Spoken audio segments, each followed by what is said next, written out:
A few moments later. Pemateri kimia unsur. 1. Pengertian logam alkali. Logam alkali adalah sekelompok unsur kimia pada golongan 1 tabel periode, kecuali hidrogen. Kata alkali berasal dari bahasa Arab, yaitu alkali, yang berarti abu. Unsur-unsur tertentu diberi nama alkali karena mereka bereaksi dengan air membentuk ion hidroksida, sehingga bersifat basa atau pH lebih besar 7 yang disebut dengan larutan alkali. 2. Sifat logam alkali. A. Sifat bisis. Unsur-unsur alkali adalah reduktor kuat. Kekuatan reduktor dapat dilihat dari potensial elektroda. Unsur-unsur alkali dapat melarut dalam cairan menumus. Larutan encer logam alkali dalam amonia cair berwarna biru. Larutan ini adalah penghantar listrik yang daripada daya hantarnya sama dengan daya hantar logam murni.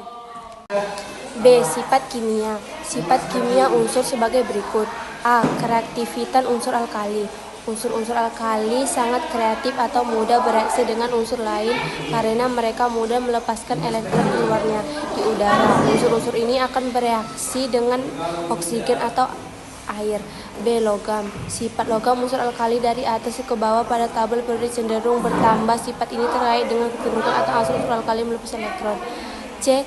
Reaksi-reaksi pada logam alkali adalah sebagai berikut. 1. Reaksi dengan air. Reaksi antara logam alkali dengan air adalah gas hidrogen dan logam hidroksida. 2. Reaksi dengan oksigen. Logam alkali pada udara terbuka dapat bereaksi dengan uap air dan oksigen. 3. Reaksi dengan hidrogen. Reaksi dengan hidrogen. Dengan pemanasan logam alkali dapat bereaksi dengan hidrogen membentuk senyawa hidrida. 3. Kegunaan dan fungsi senyawa alkali. Digunakan sebagai cairan pendinginan pada reaktor nuklir karena meleleh pada 980 Celcius dan mendidih pada 8920 Celcius. Uap natrium digunakan untuk lampu natrium yang berwarna kuning dan dapat menembus kabut. Digunakan pada industri pembuatan bahan anti ketukan pada bensin, yaitu TL atau tetrasilet, campuran Na dan K, untuk termometer temperatur tinggi. Pada produksi logam titanium untuk pesawat terbang, logam natrium juga digunakan untuk fotosel dalam alat-alat elektronik. Natrium hidroksida atau NaOH atau soda api digunakan dalam industri tekstil, plastik, pemurnian minyak bumi, serta pembuatan senyawa natrium lainnya. 2. Logam alkali tanah. A. Pengertian logam alkali tanah. Logam alkali tanah adalah unsur kimia golongan 2 atau 2A dari tabel periodik. Golongan ini juga dikenal sebagai golongan berilium. Golongan ini terdiri dari unsur berilium, magnesium, kalsium, stronsium, barium, dan radium. Sifat kimia logam alkali. Tanah bermiripan dengan logam alkali, tetapi logam alkali tanah kurang relatif dari logam alkali seperiode. Jadi berliun kurang relatif dibandingkan litium. Magnesium kurang relatif dibandingkan terhadap natrium, dan seterusnya. Unsur golongan ini bersifat basa, sama seperti unsur golongan alkali, namun tingkat kebasaannya lebih lemah. Semua logam alkali tanah merupakan logam yang tergolong reaktif, meskipun kurang reaktif dibandingkan dengan unsur alkali. Alkali tanah juga memiliki sifat logam ini, juga memiliki kelipatan logam. Reaksi-reaksi pada logam alkali tanah adalah sebagai berikut. A. Reaksi dengan air. Berliun tidak bereaksi dengan air, sedangkan logam magnesium bereaksi sangat lambat dan hanya dapat bereaksi dengan air panas. Contoh, reaksi logam alkali tanah dan air berlangsung sebagai berikut. B. Reaksi dengan oksigen atau udara. Adanya pemanasan yang kuat menyebabkan logam alkali tanah terbakar di udara, membentuk oksida dan nitrida. Logam alkali tanah kecuali Bi dan Mg dengan udara juga dapat berlangsung, tetapi terjadinya korosi yang berlanjut dapat dihambat karena lapisan oksida yang terbentuk akan menjadi lapisan perlindung pada lapisan logam. C. Reaksi dengan hidrogen. Adanya pemanasan menyebabkan logam alkali tanah dapat bereaksi dengan hidrogen, membentuk senyawa hidrogen. E. Reaksi logam alkali tanah dengan halogen. Semua logam alkali tanah bereaksi dengan halogen dengan cepat membentuk garang halida kecuali berium. Ca tambah C12 bereaksi menjadi CaC12.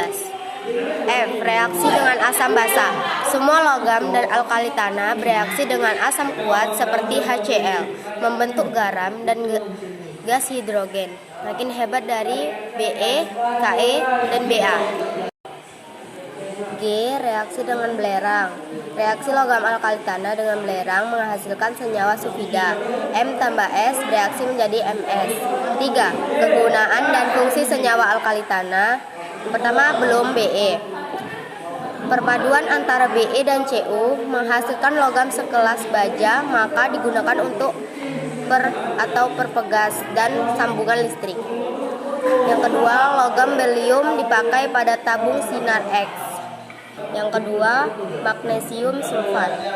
Yang pertama, digunakan untuk pupuk, obat-obatan, lampu lelich, serta kembang api karet. Magnesium mudah terbakar, cahayanya putih menyilau mata. Yang kedua, magnesium hidrosida sebagai obat emah dan sebagai bahan pasta gigi. Kalsium, CaO dan CaOH2 digunakan dalam industri baja. CaCO4 sebagai bahan semen. Gips, CaCO4 2H2O digunakan dalam bidang kesehatan untuk penderita patah tulang dan pencetak. Strontium Cr dan barium Ba. Senyawa strontium dan barium digunakan untuk pembuatan kembang api karena member warna nyala yang begitu menarik dan bagus. Cr warna nyala merah tua dan Ba warna nyala hijau tua.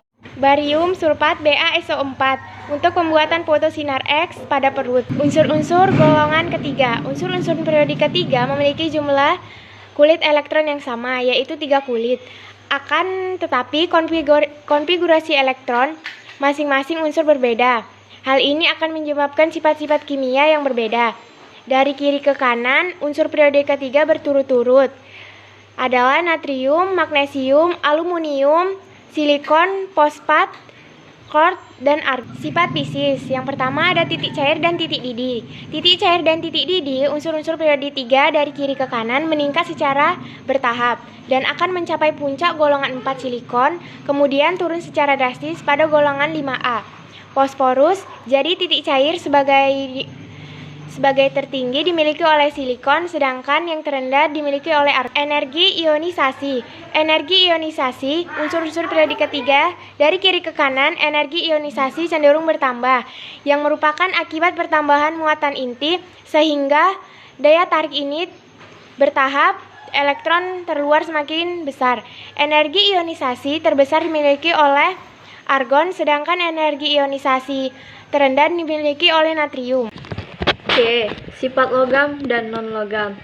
Natrium, magnesium, dan aluminium merupakan logam sejati. Ketiga unsur itu merupakan konduktor panas dan listrik yang baik. Senyawa natrium dan magnesium bersifat ionik. Demikian juga sebagian besar senyawa aluminium. Secara kimia, sifat logam menurun dari natrium ke aluminium, namun sifat fisisnya. 2. Sifat kimia. A. Sifat reduksi dan sifat pengoksidasi. Daya produksi unsur-unsur periode 3 berkurang dari kiri ke kanan, sedangkan daya pengoksidasinya bertambah dari kiri ke kanan. B. Sifat asam dan basa. Sifat asam berkaitan dengan sifat non-logam, sedangkan sifat basah berkaitan dengan logam. Yang pertama, sifat basah. Dari kiri ke kanan, unsur periode 3 memiliki harga ionisasi yang semakin besar, sehingga semakin sukar melepas elektron, jadi dari kiri ke kanan, sifat basah unsur periode 3 semakin lemah. Yang kedua, sifat asam. Bagi ionisasi unsur periode 3, dari kiri ke kanan semakin besar, sehingga semakin mudah menarik elektron dari atom oksigen.